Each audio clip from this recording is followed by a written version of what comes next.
दोस्तों vitamin B 12 हमारे शरीर के लिए बहुत ही ज़रूरी है। इसकी कमी से हमारे शरीर में कई सारी बीमारियां होती हैं और आज के समय में जो हमारा खान-पान है उस हिसाब से विटामिन बी 12 हमें नहीं प्राप्त हो पाता है।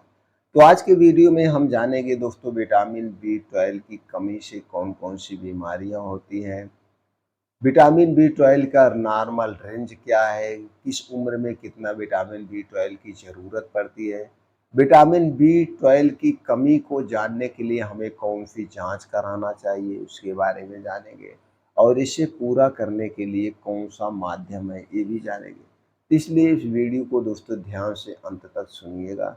सुनने के बाद अगर आप हमारी जानकारी से सहमत होना तो दोस्तों इस वीडियो को ज़्यादा से ज़्यादा लोगों तक ज़रूर शेयर करना। दोस्तों शरीर में विटामिन बी 12 को सबसे ज़रूरी पोषक तत्वों में से एक माना गया है। इससे हमारा शरीर कई खतरनाक बीमारियों से बचा रहता है। जब हमारे शरीर में विटामिन बी 12 की कमी हो जाती है तो दोस्तों इससे कई गंभीर बीमारियां होती हैं। तो आइए जानते हैं विटामिन बी 12 की नॉर्मल रेंज कितनी होनी चाहिए। दोस्तों आमतौर पर शरीर में विटामिन बी 12 का नॉर्मल रेंज 300 पीजी अपान यानी 300 पीजी प्रति एमएल सामान्य माना जाता है। इसके अलावा अगर किसी वयस्क व्यक्ति के शरीर में विटामिन बी 12 का लेवल 200 से 300 पीजी प्रति एमएल है तो इसे दोस्तों कम या बॉर्डर लाइन कह सकते हैं आप।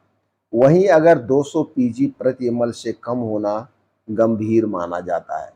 व्यक्ति की शारीरिक स्थिति और उम्र के हिसाब से इसकी रेंज दोस्तों कुछ अलग अलग हो सकती है। तो चलिए जानते हैं उम्र के हिसाब से या शारीरिक स्थिति के हिसाब से विटामिन बी 12 कितना होना चाहिए। अगर 0 से 12 साल के जो बच्चे होते हैं, शिशु होते हैं, उनमें दोस्तों 200 से 800 पीजी प्रति एमएल, 1 से 17 वर्ष के बच्चों में 300 से 900 पीजी प्रति एमएल और 18 और उससे अधिक वर्ष के व्यक्ति में दोस्तों 200 से 9 पीजी प्रति एमएल ये नॉर्मल रेंज माना जाता है। तो यही नॉर्मल रेंज यानी कि जैसे हमने पहले बोला 200 से 800 शिशुओं में हमने बात किया या बड़ों में बात किया कि 1 से 17 साल के बच्चों में 300 से 900 यानी 300 के नीचे नहीं होना चाहिए और 900 से ज़्यादा भी नहीं होना चाहिए। ये बीच में होना चाहिए। ये हमने बताया शुरू और अंत दोनों नॉर्मल रेंज जिसे कहते हैं। तो अगर जैसे 18 से आप ऊपर के हैं तो आप में 200 से 900 पीजी प्रति एमएल होना चाहिए। अब कैसे आप पता करेंगे इतना है कि नहीं। अब इसके लिए दोस्तों ये खून की जांच होती है। तो आप किसी भी पैथोलॉजी पे जाएंगे, उनसे कहेंगे कि विटामिन बी 12 की जांच कर दीजिए। ये खून के माध्यम से आपसे थोड़ा सा 1 एमएल खून निकालेंगे और यह जांच खून से की जाती है। तो दोस्तों लेकिन जब आप में ये लक्षण नजर आए तभी हमें ये जांच करवाने की जरूरत है, अन्यथा नहीं। अगर हम इसमें लक्षण की बात करें तो दोस्तों जब विटामिन बी 12 की कमी होती है तो हमारे हाथों पैरों में झंझनाहट होती है, हाथों पैरों में दोस्तों दर्द होता है, हमें कमजोरी का एहसास होता है, भूलने की बीमारी हो जाती है, याददाश्त यानी कमजोर होने लगती है। खास करके दोस्तों जब हम 40 साल के बाद जाते हैं तो ये सारे लक्षण नज़र आते हैं। उसके बाद दोस्तों आपके मुँह में छाले पड़ने लगते हैं। जैसे आप देखते हैं मुँह में, ओठों पे बहुत ज़्यादा, जीभ पे बहुत ज़्यादा छाले पड़ते हैं। तो यह भी एक विटामिन बी 12 की कमी है। आपको चोट लग जाती है, कभी-कभी घाव नहीं सूखती, ये भी एक कारण माना जाता है। इसमें भी कुछ होता है कि ये भी विटामिन बी 12 की कमी है। इसके अलावा दोस्तों आपको खाने-पीने का मन नहीं करता है, आपको चिड़चिड़ापन सा एहसास होता है, ये सारे लक्षण नज़र आते हैं। तो आप जान लीजिए इसके अलावा ये सारे लक्षण नज़र आते हैं। अब अगर आपका डाइट कैसी होना चाहिए, किसमें सबसे ज़्यादा विटामिन बी 12 पाया जाता है? वैसे तो दोस्तों अगर आप मांसाहारी हैं, हफ्ते में 1 आध बार मांस, मीट, मछली का सेवन कर रहे हैं, तो आपके शरीर में विटामिन बी 12 की कमी नहीं होगी। क्योंकि जितने भी गोश्त, मीट, मछली होते हैं इसमें विटामिन बी 12 भरपूर मात्रा में पाया जाता है।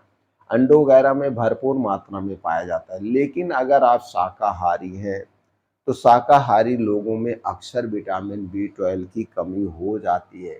क्योंकि दोस्तों उस ढंग से उनका खान-पान नहीं हो पाता है। तो विटामिन बी 12 किन चीज़ों में सबसे ज़्यादा पाया जाता है, चलिए हम जानते हैं। जितने भी डेयरी प्रोडक्ट होते हैं, दूध, दही, मट्ठा, पनीर, ये डेयरी प्रोडक्ट में दोस्तों सबसे ज़्यादा विटामिन बी 12 पाया जाता है। लेकिन ये डेयरी प्रोडक्ट आपके घर के होने चाहिए। पैकेट का दूध, दही, मट्ठे में नहीं पाया जाता, वो हमारे लिए हानिकारक है।